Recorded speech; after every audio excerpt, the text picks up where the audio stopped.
কিন্তু এই দেশের থেকে যদি 24 ক্যারেট নেন তাহলে এটা একটা খালি সামান্য সার্টিফিকেট সাজিং আছে, কিন্তু এটা এয়ারপোর্টে যখন ধরবো এটা হলো আপনার ব্যক্তিগত ব্যাপার, আমার ব্যক্তিগত ব্যাপার না। কিন্তু আপনাকে 22 ক্যারেট এদেশে মেকিং চার্জ আছে, ট্যাক্স আছে, রিক্সা সাইনবোর্ডের দাম বেশি, আপনাকে এটি পে করে তারপর নিতে হবে।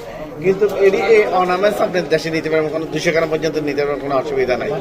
22 ক্যারেট আরও জেনে এই যে আপনার এই মেয়েদের সঞ্চয় করলো কটা হইলো 10টা হয়ে গেছে, কোন দিন 10টা হয়ে গেছে, এই মেয়ে কিন্তু কই দেখতে হবে দেশের মাসে দেয় নাই। হ্যাঁ 300 কথা কই এই মেয়ে কিন্তু কই দেখতো না, এই মেয়ে কিন্তু পট করে যে কোনো সময় দেশে যাবে, দাদা পাইতে দেশে যায় আগামী 4-5 মাসের ভিতরে। তো পট করে আইসা উনি দেখেছে এনে কিছু লইছে 400 দিনের সামান লইছে, 300 দিনের টাকা রয়েছে কি। কিন্তু বিরিয়ানি খাবার সময় আমরা তো হালাত খাবার সময় ভোজনের টাকা লয়ে যাবো, কিন্তু পরে কিন্তু আপনি পরবর্তীতে ওখানে মনে করলেন এই হালাত টাকা